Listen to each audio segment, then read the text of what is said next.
মধ্যপ্রাচ্যের এক ধনী ব্যবসায়ী নিজের ব্যাংক কার্ড একটা গৃহহীন মহিলার হাতে ২৪ ঘন্টার জন্য তুলে দিয়েছিল। আর সেই মহিলা প্রথমে কি কিনেছিল সেটা দেখে লোকটার মনে হয়েছিল তার পায়ের নিচ থেকে মাটি সরে গেছে। রাশেদ রহমান ভেবেছিল সীমাহীন টাকা হাতে পেলে একজন অসহায় মানুষ ঠিক কী করবে সেটা খুব ভালো করেই জানে। কিন্তু সে ভুল ছিল। ঢাকার মেট্রো রেল স্টেশনের ভেতরে কালো রঙের ব্যাংক কার্ডটা মহিলার হাতে তুলে দেওয়ার ১ ঘন্টা হয়নি তার ফোনে প্রথম ট্রানজ্যাকশনের নোটিফিকেশন আসে। সে ভেবেছিল হয়তো কোনো দামি হোটেলে উঠবে, ব্র্যান্ডের শাড়ি কিনবে, দামি রেস্টুরেন্টে খাবে, অথবা বড় অঙ্কের টাকা তুলে উধাও হয়ে যাবে। কিন্তু স্ক্রিনে প্রথম কেনাকাটার জিনিসটা দেখে তার মুখের রক্ত যেন শুকিয়ে গেল। এটা কোনো স্বার্থপর কাজ ছিল না, না ছিল কোনো বেপরোয়া খরচ, বরং এমন একটা সিদ্ধান্ত যেটা মানুষের প্রতি তার সারা জীবনের বিশ্বাসটাকে নাড়িয়ে দেওয়ার মতো। আর সেই দিনের শেষ হওয়ার আগেই দুজন মানুষের সামনে এমন এক সত্যি চলে আসবে যেটা তাদের কেউই কল্পনা করেনি। ৩৭ বছর বয়সী রাশেদ রহমানকে সাধারণ মানুষ শুধু টেলিভিশনের বিজনেস নিউজে দেখত। রহমান মেডিকেয়ার গ্রুপের মালিক, দেশের বড় বড় প্রাইভেট হাসপাতাল, মেডিকেল ইকুইপমেন্ট কোম্পানি, সব মিলিয়ে শত শত কোটি টাকার ব্যবসা। গুলশানে কাচের দেয়ালওয়ালা ডুপ্লেক্স, বনানীতে অফিস, বিদেশি গাড়ির লম্বা কালেকশন, ঢাকার বাইরে নিজস্ব রিসোর্ট। তার হাতঘড়ির দামেই কারো পুরো জীবন কেটে যেতে পারে। নিউ মার্কেটের দোকান থেকে কেনা জামা সে শেষ কবে পড়েছে সেটা হয়তো তার নিজেরও মনে নেই। তার নাম শুনলে ব্যাংকের ম্যানেজার উঠে দাঁড়াতো, মানুষ সম্মান করত, ভয়ও পেত। কিন্তু এত কিছুর পরেও প্রতিদিন সকালে ঘুম থেকে উঠে তার মনে হতো ভেতরে কোথাও একটা ফাঁকা জায়গা ধীরে ধীরে আরও বড় হচ্ছে। টাকা তাকে নিরাপত্তা দিয়েছে, ক্ষমতা দিয়েছে, মানুষকে নিয়ন্ত্রণ করার অভ্যাস দিয়েছে, কিন্তু শান্তি দেয়নি কখনো। তার বাবা মাহবুব রহমান ছোটবেলা থেকে ছেলেকে একটা কথাই শিখিয়েছিলেন, মানুষকে বিশ্বাস করবি না, বিশেষ করে গরিব মানুষকে। তারপর ঠান্ডা গলায় বলতেন, অভাব মানুষকে চোর বানায়, সুযোগ পেলে ওরা সব নিয়ে যাবে। রাশেদ সেই কথায় বিশ্বাস করে বড় হয়েছে, তাই সে কখনো কাউকে সরাসরি সাহায্য করেনি, সব কিছু হতো হিসাব করে। ফাউন্ডেশনের মাধ্যমে দান, আইনজীবীর কাগজপত্র, চুক্তি, শর্ত, নিয়ন্ত্রণ। সে টাকা দিত, কিন্তু দূরত্ব বজায় রেখে। কাউকে সাহায্য করার আগে নিশ্চিত হতো মানুষটা তাকে ঠকাতে পারবে না। কিন্তু জানুয়ারির এক ঠান্ডা সকালে হঠাৎ তার ভেতরে অদ্ভুত কিছু বদলে গেল। সেদিন সকালে রাশেদ দ্রুত হাঁটছিল আগারগাঁও মেট্রো রেল স্টেশনের ভেতর দিয়ে। বোর্ড মিটিং শুরু হতে আর মাত্র কয়েক মিনিট বাকি। তার পেছনে পেছনে ব্যক্তিগত সহকারী মেহেরিন ট্যাব হাতে সময়সূচি পড়ছিল। স্যার, সবাই কনফারেন্স রুমে বসে গেছে। আর 10 মিনিটের মধ্যে হঠাৎ রাশেদ থেমে গেল। এতটাই হঠাৎ যে মেহেরিন প্রায় ধাক্কা খেয়ে পড়ে যাচ্ছিল। স্টেশনের এক কোণে দেয়ালের পাশে বসেছিল একটা মেয়ে, বয়স 30-এর কাছাকাছি, গায়ে পুরনো ধূসর সোয়েটার, তার উপর পাতলা একটা শাল যেটা দিয়ে শীত ঠেকানো অসম্ভব। মুখ শুকনো, ঠোঁট ফেটে গেছে, চোখের নিচে কালি। দেখলেই বোঝা যায় কয়েক রাত ঠিকমতো ঘুমায়নি। আর তার কোলের ভেতর গুটিসুটি মেরে ঘুমাচ্ছিল ছোট্ট একটা মেয়ে। বাচ্চাটার বয়স 5-6 বছরের বেশি হবে না। গায়ে গোলাপি রঙের একটা পুরনো জ্যাকেট, হাতায় এত বড় যে ছোট হাত দুটো পুরো ঢেকে গেছে। সে ঘুমের মধ্যেও মায়ের কাপড় শক্ত করে ধরেছিল, যেন হাত ছাড়লেই কেউ তাকে কেড়ে নেবে। তাদের পাশে একটা কার্টুনের টুকরো, কাপা হাতে লেখা, স্বামী নেই, ঘর হারিয়েছি, একটু সাহায্য করলে মেয়েটাকে নিয়ে বাঁচতে পারি। মানুষ পাশ কাটিয়ে চলে যাচ্ছিল, কেউ তাকাচ্ছিল না। একজন অফিসগামী লোক প্রায় বাচ্চাটার পায়ে পায়ে দিয়েই চলে গেল। একজন কলেজ ছাত্র মোবাইল দেখতে দেখতে সামনে দিয়ে হাঁটল। একজন মহিলা কিছুক্ষণ দাঁড়িয়ে লেখাটা পড়লেন, তারপর মুখ ঘুরিয়ে চলে গেলেন। রাশেদেরও চলে যাওয়ার কথা ছিল। সে জীবনে হাজারো কষ্টের মুখ দেখেছে, এড়িয়ে গেছে। তার মতো মানুষরা এভাবেই বাঁচে, দেখেও না দেখার ভান করে। কিন্তু আজ সে পারল না। মেয়েটা মুখ তুলে তাকালো তার দিকে, আর সেই চোখ দুটো দেখে রাশেদের বুকের ভেতর অদ্ভুত কিছু কেঁপে উঠল। ওখানে কোনো অভিনয় ছিল না, কোনো করুণা আদায়ের চেষ্টা না, শুধু ক্লান্তি, এমন এক ক্লান্তি যেটা হাড়ের ভেতর জমে যায়। যখন একজন মা নিজের ভাঙা জীবন লুকিয়ে বাচ্চার সামনে শক্ত থাকার অভিনয় করে। মেয়েটা তাড়াতাড়ি নিজের বাচ্চাকে আরও কাছে টেনে নিল, যেন ভয় পাচ্ছে কেউ তাদের তাড়িয়ে দেবে। সরি, আমরা এখনই চলে যাব। গলাটা খুব নিচু, ক্লান্ত। আর সেই একটা বাক্য রাশেদকে অদ্ভুতভাবে আঘাত করল। একজন মানুষ শুধু বেঁচে থাকার জন্য ক্ষমা চাইছে। রাশেদ তাকালো ছোট বাচ্চাটার দিকে, তারপর কার্টুনের লেখার দিকে। তারপর মেয়েটার হাতে নখ ভাঙা কিন্তু পরিষ্কার পুরনো শালটা যত্ন করে মেয়ের গায়ে জড়িয়ে রেখেছে। সব হারিয়েও সে নিজের সম্মানটুকু বাঁচিয়ে রাখার চেষ্টা করছে। রাশিদ ধীরে জিজ্ঞেস করলো, তোমার নাম কি? মেয়েটা একটু অবাক হলো, যেন অনেকদিন পর কেউ স্বাভাবিকভাবে কথা বলছে তার সঙ্গে। নীলা। আরও। নীলা নিচে তাকালো। ঘুমন্ত বাচ্চাটার মাথায় হাত বুলিয়ে দিল। মাইশা। পেছন থেকে মেহেরিন আবার বলল, স্যার, মিটিং। রাশিদ শুনল না। কতদিন ধরে এখানে? নীলা একটু চুপ করে থাকলো। তারপর খুব আস্তে বলল, 3 রাত। মাত্র 2টা শব্দ, কিন্তু রাশিদের বুকের ভেতর ধাক্কার মতো লাগলো। 3 রাত? একটা বাচ্চাকে নিয়ে স্টেশনে এই শীতে? চারপাশের মানুষদের দিকে তাকিয়ে হঠাৎ তার নিজের কাছেই নিজেকে ছোট লাগতে শুরু করলো। মাথার ভেতর বাবার গলা বাজল, বোকা হবি না, এরা সুযোগ পেলেই ঠকাবে। রাশেদ পকেট থেকে কালো রঙের ব্যাংক কার্ডটা বের করলো। মেহরিন সঙ্গে সঙ্গে এগিয়ে এলো। স্যার, প্লিজ, এটা ঠিক হবে না। রাশেদ কোনো উত্তর দিল না। সে কার্ডটা নীলার দিকে বাড়িয়ে দিল। নীলা হতভম্ব হয়ে তাকিয়ে রইল, যেন সামনে কেউ আগুন ধরে থাকা কিছু এগিয়ে দিয়েছে। না না, আমি এটা নিতে পারবো না। একটু খাবার হলেই চলবে। মেয়েটার জন্য একটা থাকার জায়গা। আমি জানি তুমি কি চেয়েছ। রাশেদ শান্ত গলায় বলল। তারপর কার্ডটা নীলার হাতে ধরিয়ে দিল। নীলার আঙ্গুল কেঁপে উঠল। এটা অনেক বেশি না। আপনি আমাকে চিনেনও না, তুমিও তো আমাকে চিনো না। নীলার চোখে এবার ভয় ফুটে উঠল। ভাইয়া, এটা নিয়ে যদি কোনো ঝামেলা হয়? আমি কোনো সমস্যা চাই না, একটা শর্ত আছে। নীলার মুখ শক্ত হয়ে গেল। কী শর্ত? 24 ঘন্টা। এই সময়ের মধ্যে তুমি আর তোমার মেয়ে যা যা দরকার সব করবে। আমি বুঝতে পারছি না, খাবার, কাপড়, হোটেল, ডাক্তার, যা দরকার। নীলা শুকনো গলায় বলল, কত টাকা পর্যন্ত? রাশিদের ঠোঁটে হালকা তিক্ত হাসি ফুটল। কোনো সীমা নেই। নীলা একদৃষ্টিতে তাকিয়ে রইল। এটা অসম্ভব। না। কেন করছেন এসব? এই প্রশ্নের উত্তর রাশিদের কাছে সত্যি সত্যি ছিল না। হয়তো সে নিজের বাবার মতো হতে হতে ক্লান্ত হয়ে গিয়েছিল। হয়তো ছোট্ট মাইশার মুখ তার ভেতরে চাপা পড়ে থাকা কোনো অনুভূতিকে জাগিয়ে তুলেছিল। অথবা হয়তো নীলার সেই ক্ষমা চাওয়া কণ্ঠ তাকে ভেঙে দিয়েছিল। শেষ পর্যন্ত সে শুধু বলল, আমি দেখতে চাই মানুষ সুযোগ পেলে আসলে কি করে। নীলা তার দিকে অন্যরকম চোখে তাকালো এবার। তার চোখের ভেতর কষ্টের মতো কিছু ঝলসে উঠল। আপনি ভাবছেন আমি আপনাকে ঠকাবো? রাশেদ চুপ রইল, আর সে নীরবতায় উত্তর হয়ে গেল। নীলা নিচের দিকে তাকালো। কার্ডটা শক্ত করে ধরে খুব আস্তে বলল, আমি করব না। অদ্ভুতভাবে এই কথাটা শুনে রাশিদের ভরসা পাওয়ার কথা ছিল, কিন্তু তার বুকের ভেতর আরও ভারী কিছু জমল। সে নিজের ভিজিটিং কার্ড বের করে দিল। কোনো সমস্যা হলে ফোন করবে। নীলা মেয়ের দিকে তাকিয়ে ফিসফিস করে বলল, আমার মেয়েটা 6 দিন ধরে বিছানায় ঘুমায়নি। রাশিদ সঙ্গে সঙ্গে মুখ ঘুরিয়ে নিল, কারণ এই একটা বাক্য তার ভেতরে কোথাও গিয়ে খুব গভীরভাবে আঘাত করেছিল। পেছন থেকে মেহেরিন আবার বলল, স্যার, মিটিং। জানি। তারপর রাশিদ চলে গেল।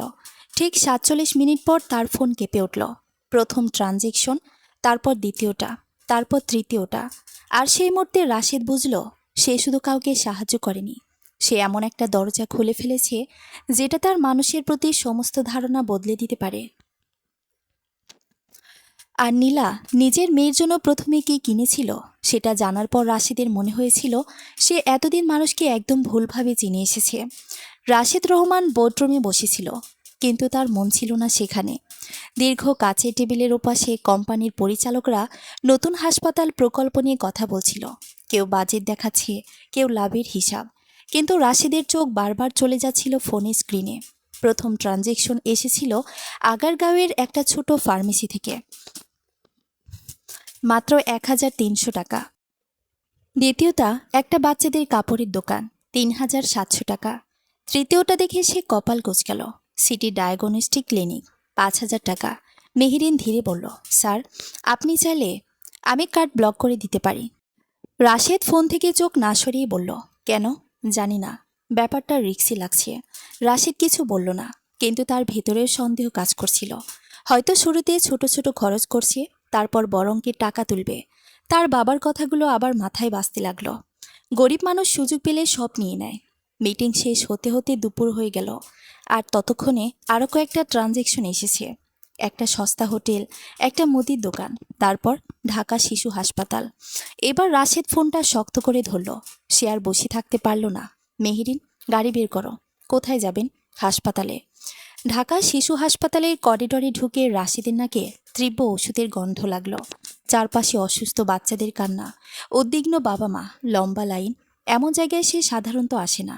তার নিজের হাসপাতালগুলো ঝকঝকে, নীরব, দামি।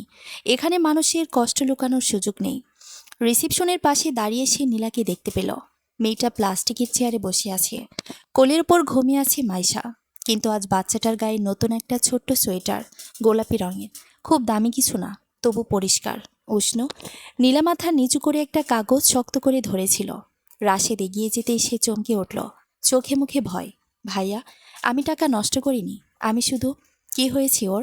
নীলার চোখ ভিজে উঠল। 3 দিন ধরে জ্বর, রাতে শ্বাস নিতে কষ্ট হচ্ছিল, তাই ডাক্তার দেখাতে আনলাম। রাশেদ চুপ করে রইল। তার চোখ চলে গেল মাইশার দিকে। বাচ্চাটা ঘুমের মধ্যেও কাশছিল। নীলা ধীরে বলল, আগে ওর চিকিৎসা করালাম, তারপর থাকার জায়গা নেব ভাবছিলাম। এ কথাটা শুনে রাশিদের বুকের ভেতর কিছু একটা মোচড় দিল। সে ভেবেছিল নীলা প্রথমে নিজের জন্য কিছু কিনবে, আর এই মেয়ে নিজের জন্য একটা শালও কেনেনি এখনো। প্রথমে মেয়েকে ডাক্তার দেখাতে নিয়ে এসেছে। ঠিক তখন পাশের কাউন্টার থেকে নার্স ডাকল, নীলা ইসলাম। নীলা তাড়াতাড়ি উঠে গেল। রাশিদ দূর থেকে দেখছিল। ডাক্তার কিছু প্রেসক্রিপশন লিখে দিলেন। নীলা ব্যাগ খুলে টাকা বের করতে গেল। তার হাত কাঁপছিল, যেন প্রতিটা টাকা খরচ করার আগে ভয় হচ্ছে। রাশিদ হঠাৎ বুঝতে পারল এই মেয়েটা টাকা খরচ করছে না, সে বাঁচার চেষ্টা করছে। হাসপাতাল থেকে বের হওয়ার সময় সন্ধ্যা নেমে গেছে। রাশিদ গাড়ির পাশে দাঁড়িয়েছিল। নীলা ধীরে কাছে এসে বলল, আপনি কি কার্ডটা এখন নিয়ে যাবেন? রাশিদ তাকালো তার দিকে। কেন? আমার যতটুকু দরকার ছিল ততটুকুই করেছি, এখনো তো 24 ঘন্টা শেষ হয়নি।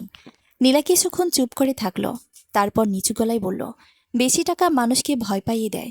রাশেদ প্রথমবারের মতো হালকা অবাক হয়ে হাসল। একজন গৃহহীন মহিলা তাকে জীবনের এমন কথা বলছে যেটা সে কোনোদিন ভাবেনি। ঠিক তখন মাইশা আদো ঘুমিয়ে চোখ খুলে ফিসফিস করে করল, আম্মু, আজ কি বিছানায় ঘুমাবো? নীলার ঠোঁট কেঁপে উঠল।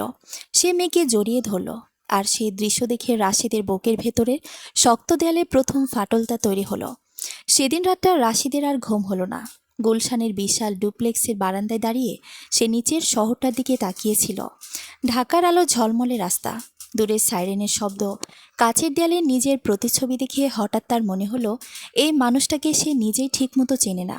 তার মাথার ভিতর শুধু একটা কথাই ঘুরছিল, আজ কি বিছানায় ঘুমাবো? একটা 6 বছরের বাচ্চার কাছে বিছানায় ঘুমানোও স্বপ্ন হতে পারে, এটা সে কোনোদিন কল্পনাও করেনি। ঠিক তখন ফোনে আবার নোটিফিকেশন এলো, হোটেল সোনালী নিবাস, 2000 টাকা। রাশিদ স্ক্রিনের দিকে তাকিয়ে রইল।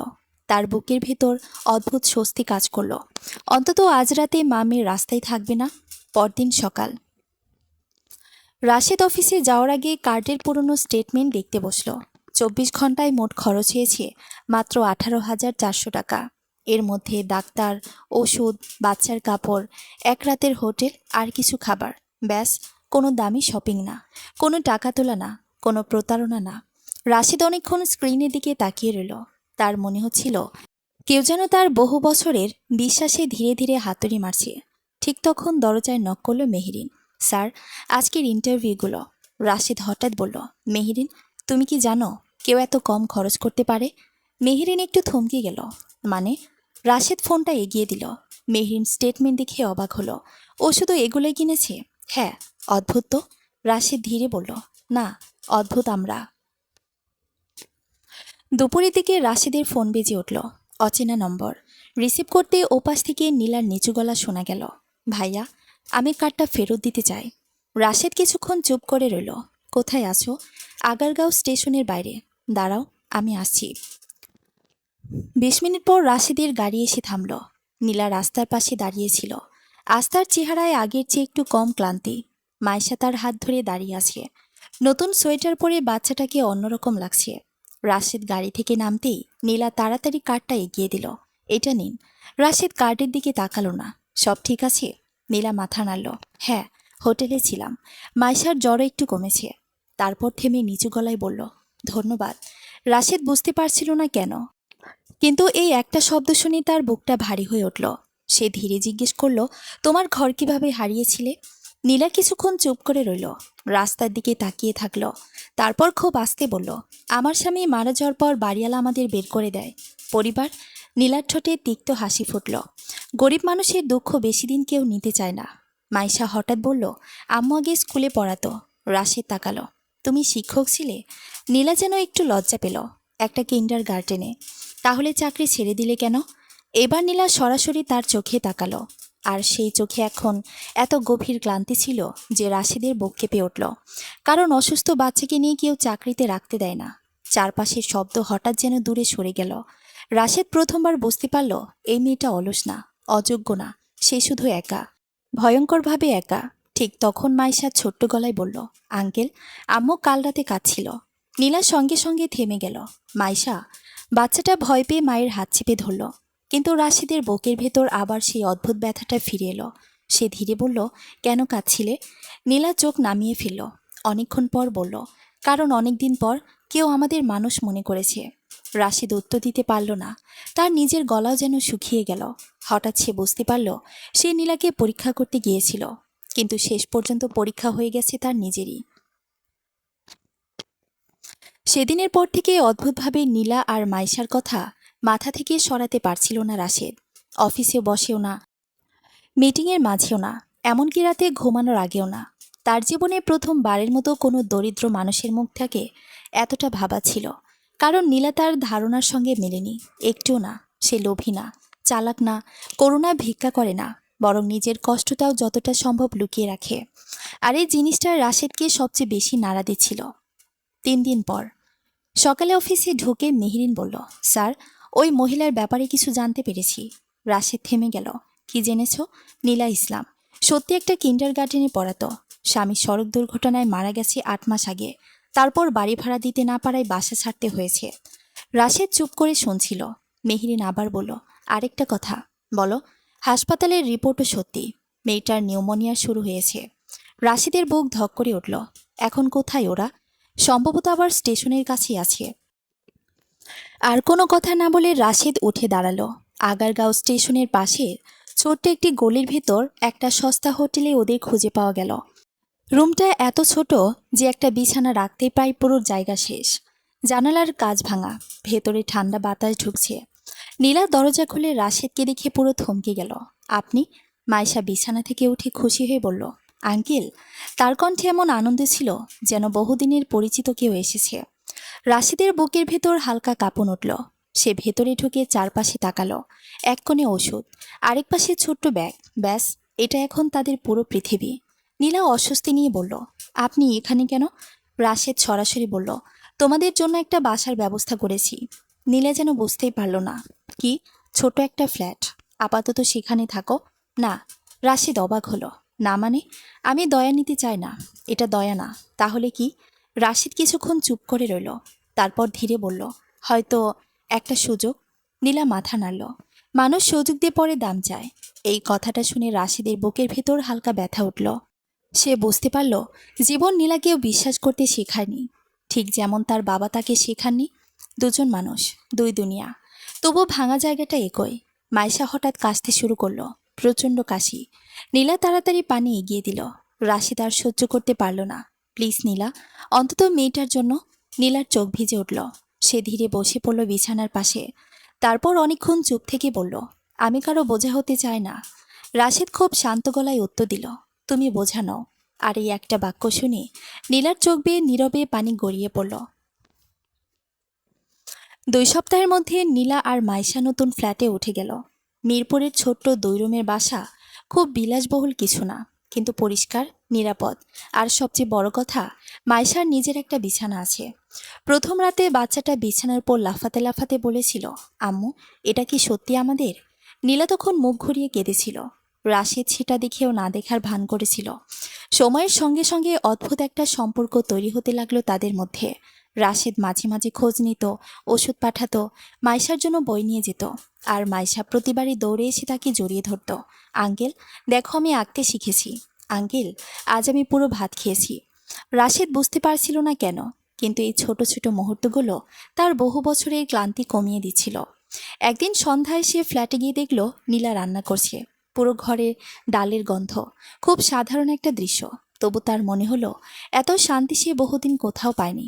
নীলা খাবার দিতে দিতে বলল, আপনি এত কিছু করছেন কেন? রাশিদ হালকা হেসে বলল, এখনও সেই প্রশ্ন? হ্যাঁ, জানি না। নীলা কিছুক্ষণ তার দিকে তাকিয়ে রইল, তারপর ধীরে বলল, আপনি খুব একা মানুষ। রাশিদ থমকে গেল। এই কথাটা কেউ কোনোদিন তাকে বলেনি, কেউ বুঝতেও পারেনি। সে নিচু গলায় বলল, কিভাবে বুঝলে? নীলা মৃদু হাসল, কারণ আমিও একা। ঘরটা কয়েক সেকেন্ড পুরো নীরব হয়ে রইল। তারপর হঠাৎ রাশিদের ফোন বেজে উঠল। স্ক্রিনে ভেসে উঠল মাহবুব রহমান, তার বাবা। ফোন রিসিভ করতেই ঠান্ডা গলায় ভেসে এলো, শুনেছি একটা রাস্তার মেয়েকে বাসা কিনে দিয়েছ। রাশিদের মুখ শক্ত হয়ে গেল। ওরা রাস্তার মানুষ না, আজ না কাল ঠিকই হবে। এদের তুমি চেনো না, আমি চেনার চেষ্টা করছি। ওপাশে কিছুক্ষণ নীরবতা, তারপর বাবার গলা আরও ঠান্ডা হলো, সাবধানে থাকো। গরিব মানুষের সবচেয়ে বড় প্রতিভা হলো অভিনয়। কল কেটে গেল। রাশেদ ধীরে ফোন নামালো, তারপর তাকালো নীলার দিকে। নীলা সব শুনেছে, তার চোখে কষ্ট ফুটে উঠেছে। সে নিচু গলায় বলল, উনি ঠিকই বলেছেন হয়তো। না, আপনি জানেন না ভবিষ্যতে কি হবে। রাশেদ অনেকক্ষণ চুপ থেকে বলল, আমি শুধু জানি তুমি প্রথম মানুষ যে সুযোগ পেয়েও শুধু নিজের কথা ভাবনি। নীলার চোখ ভেজে উঠল, আর ঠিক সেই মুহূর্তে রাশেদ বুঝতে পারল এই সম্পর্কটা আর শুধুই দয়া বা সহানুভূতির জায়গা নেই, এর চেয়ে অনেক গভীরে কিছু ধীরে ধীরে জন্ম নিচ্ছে। পরের কয়েক মাসে রাশেদের জীবন এমনভাবে বদলে যেতে লাগলো যা সে নিজেও বিশ্বাস করতে পারছিল না। আগে তার সকাল শুরু হতো শেয়ার মার্কেটের রিপোর্ট দিয়ে, এখন শুরু হয় মাইশার ভয়েস মেসেজে, আঙ্কেল আজ আমি স্কুলে স্টার পেয়েছি, অথবা আঙ্কেল আম্মু আজ হাসছে। এই ছোট ছোট কথাগুলো তার বিশাল ফাঁকা জীবনে অদ্ভুত উষ্ণতা এনে দিচ্ছিল। নীলাও আবার একটা স্কুলে চাকরি পেয়ে গেল, ছোট্ট বেতন, তবু নিজের উপার্জনের টাকা পেয়ে তার চোখে যে আত্মসম্মানের আলো ফিরেছিল সেটা দেখে রাশিদের বুক ভরে গিয়েছিল। এক সন্ধ্যায় বারান্দায় দাঁড়িয়ে চা খেতে খেতে নীলা বলল, জানেন, আমি আগে ভাবতাম টাকা মানুষকে বদলে দেয়, আর এখন এখন মনে হয় টাকা শুধু আসল মানুষটাকে বের করে আনে। রাশিদ অনেকক্ষণ চুপ করে রইল, তারপর নিচু গলায় বলল, তাহলে আমি কেমন মানুষ? নীলা তার দিকে তাকিয়ে মৃদু হাসল, আপনি এখনও নিজেকে খুঁজছেন। এই একটা বাক্য রাশেদের বুকের ভেতর গভীর কোথাও গিয়ে লাগলো, কিন্তু শান্তি বেশি দিন টিকল না। এক দুপুরে অফিসে বসে থাকা অবস্থায় মেহেরিন দৌড়ে এসে বলল, স্যার সমস্যা হয়েছে। কি হয়েছে? আপনার বাবা সাংবাদিকদের সামনে কথা বলেছেন। রাশিদের বুক কেঁপে উঠল। টেলিভিশন অন করতে স্ক্রিনে মাহবুব রহমানের মুখ ভেসে উঠল। তিনি ঠান্ডা গলায় বলেছিলেন, কিছু মানুষ টাকার জন্য নাটক করতে খুব ভালো পারে। আমার ছেলে আবেগে ভুল করছে। সাংবাদিক জিজ্ঞেস করল, আপনি কি বলছেন ওই মহিলা প্রতারণা করেছেন? মাহবুব রহমান সরাসরি উত্তর দিলেন না, কিন্তু ঠোঁটের কোণে তাচ্ছিলের হাসি ফুটে উঠল। আমি শুধু বলছি, রাস্তায় পাওয়া কাউকে পরিবার বানানো বুদ্ধিমানের কাজ না। খবরটা মুহূর্তে ভাইরাল হয়ে গেল। সোশ্যাল মিডিয়ায় নীলার ছবি ছড়িয়ে পড়ল। কেউ সহানুভূতি দেখালো, কেউ অপমান করলো, কেউ বলল টাকার জন্য ফাঁদ পেতেছে। সেই রাতে রাশি যখন ফ্ল্যাটে পৌঁছালো, দরজা খুলেই বুঝল কিছু একটা ভেঙে গেছে। নীলার চোখ লাল, মাইশা কোণে চুপচাপ বসে আছে। কি হয়েছে? নীলা কাপা গলায় বলল, আজ স্কুলে সবাই আমার দিকে অন্যভাবে তাকাচ্ছিল। রাশেদের বুক মোচড় দিয়ে উঠল, আমি সব ঠিক করে দেব। না। নীলা মাথা নাড়ল, তারপর ধীরে একটা খাম এগিয়ে দিল। এটা কি? বাসার চাবি। রাশেদের হাত ঠান্ডা হয়ে গেল। তুমি কি বলতে চাইছো? নীলার চোখ বেয়ে পানি গড়িয়ে পড়ল। আপনার জীবন আমি নষ্ট করতে চাই না নীলা। আপনার বাবা মাকে কোনোদিন মেনে নেবেন না, সমাজও না। সমাজকে আমি পরোয়া করি না, কিন্তু আমি করি। ঘরটা নীরব হয়ে গেল। তারপর মাইশা ছোট্ট গলায় বলল, আম্মু আমরা কি আবার রাস্তায় যাব?